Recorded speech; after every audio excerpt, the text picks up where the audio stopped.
नमस्कार विद्यार्थी मित्रांनो, तुम्हा सर्वांचे स्वागत आहे आपल्या चॅनल आजका नवीनवर. तर बघा विद्यार्थी मित्रांनो, आजका नवीन चर्चा भागामध्ये आपण अतिशय महत्त्वाची ठिकाणी माहिती बघणार आहोत. विद्यार्थी मित्रांनो, MST-CET बाबत सर्वात महत्त्वाची मोठी ठिकाणी अपडेट तुम्हाला मी या व्हिडिओमध्ये प्रोव्हाइड करणार आहे. म्हणून विद्यार्थी मित्रांनो, व्हिडिओ तुम्हाला शेवटपर्यंत नक्की बघायचं आहे. सर्वप्रथम सर्व विद्यार्थ्यांनी व्हिडिओ लाईक करून द्या, कारण तुम्हाला तर मिळणार नाही. ज्यांनी आपल्या चॅनलला अजूनही सबस्क्राईब केलं नसेल अशा सर्व विद्यार्थ्यांनी ताबडतोब खाली लाल बटनावरती क्लिक करा, फ्रीमध्ये आपल्या चॅनलला सबस्क्राईब करा, जेणेकरून सर्व अपडेट तुम्हाला तुमच्या व्हिडिओ फ्रीमध्ये मिळणार आहे. कोणतीही नवीन अपडेट तुमच्याकडनं मिस होणार नाही आहे. म्हणून सर्वांनी ताबडतोब चॅनलला सबस्क्राईब करायचं आहे. तर विद्यार्थी मित्रांनो, अपडेट अशी आहे, मार्चपासून CETच्या परीक्षा ठिकाणी स्टार्ट होत आहेत आणि विद्यार्थी मित्रांनो त्यावर संभाव्य जे वेळापत्र आहे त्या ठिकाणी जाहीर झालेलं आहे. मार्च महिन्यापासून मित्रांनो टप्प्याटप्प्याने या परीक्षेचं आयोजन होणार आहे.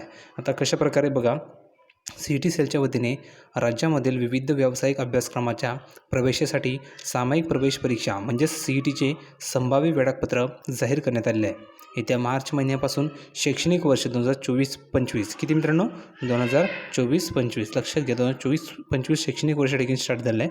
तर मित्रांनो 2024-25मध्ये विविध अभ्यासक्रमांना मित्रांनो या ठिकाणी प्रवेश घेण्यासाठी टप्प्याटप्प्याने CET परीक्षांचे आयोजन करण्यात येणार आहे.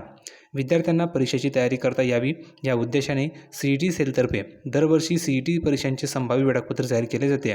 आता बघा, CET सेलमार्फत उच्च शिक्षण आणि तंत्रशिक्षण विभागांतर्गत विविध पदवी, पदव्युत्तर पदवी अभ्यासक्रमाच्या प्रवेश परीक्षा घेतल्या जातात. त्यामध्ये अभियांत्रिकी असेल, अभियांत्रिकीनंतर तंत्रज्ञान, कृषी, विधी, हॉटेल मॅनेजमेंट, डिझाईन अशा विविध अभ्यासक्रमांचा समावेश आहे. 12वी नंतरच्या अभियांत्रिकी तंत्रज्ञान अभ्यासक्रम पदवी प्रवेशासाठीची MST-CET परीक्षा दिनांक 16 ते 30 एप्रिल दरम्यान घेतली जाणार आहे. कधी मित्रांनो लक्षात घ्या, 30 ते 16 दरम्यान 16 ते 30 एप्रिल दरम्यान मित्रांनो ही परीक्षा होणार आहे. 16 ते 30 एप्रिल दरम्यान ही परीक्षा घेतली जाणार आहे. तर मित्रांनो MBA MMSसाठी मित्रांनो परीक्षा ही दिनांक 9 ते 10 मार्च या कालावधीमध्ये घेण्यात येणार आहे. ही परीक्षा एप्रिलमध्ये आणि ही परीक्षा मार्चमध्ये होणार आहे. नंतर तुम्ही जर बघितलं तर हे अशा प्रकारे मित्रांनो CETचं ठिकाणी वेळापत्र आहे. ऑफिशियल वेळापत्र तुम्हाला डाउनलोड करायचे असेल तर ऑफिशियल वेबसाईटला तुम्हाला ठिकाणी भेट द्यायचे. ऑफिशियल वेबसाईटला भेट देऊन तुम्हाला ठिकाणी तुमचं वेळापत्र डाउनलोड करू शकता. आता बघा, या ठिकाणी काय सांगितलेलं आहे, 2 मार्चपासून परीक्षेला सुरुवात होणार आहे. कधीपासून मित्रांनो 2 मार्चपासून तुमच्या ठिकाणी परीक्षेला म्हणजे सुरुवात होणार आहे. तर बघा, CET सेलमार्फत उच्च शिक्षण आणि तंत्रशिक्षण विभागांतर्गत विविध पदवी, पदव्युत्तर पदवी अभ्यासक्रमांच्या प्रवेश परीक्षा घेतल्या जातात. यंदा मित्रांनो BEd, MEd 3 वर्ष आणि मित्रांनो MEd PG, त्यानंतर दिनांक 2 मार्चपासून मित्रांनो MPEd, नंतर 3 मार्चपासून BEd अशा मित्रांनो ठिकाणी सर्व परीक्षांची तुमच्या ठिकाणी मित्रांनो वेळापत्र तुम्हाला पाहायला मिळणार आहे. आणि विद्यार्थी मित्रांनो सविस्तर वेळापत्र तुम्हाला जर बघायचे असेल तर तुम्हाला ह्या संकेतस्थळा ठिकाणी भेट द्यावी लागणार आहे. कोणते संकेतस्थळे? हे बघा, ही वेबसाईट आहे. ह्या वेबसाईटला तुम्हाला भेट द्यायचे, तुमचं संपूर्ण वेळापत्र तुम्हाला पाहता येणार आहे.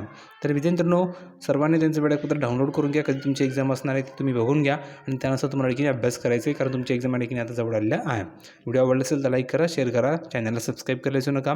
MST-CET बाबत अजून काही डाऊट असतील, काही शंका असेल तर कमेंट सेक्शनमध्ये विचारा. तुमचे सर्व प्रश्नांची उत्तर मिळणार आहे आणि विद्यार्थ्यांना तुम्हाला सर्व अपडेट फ्रीमध्ये मिळणार आहे.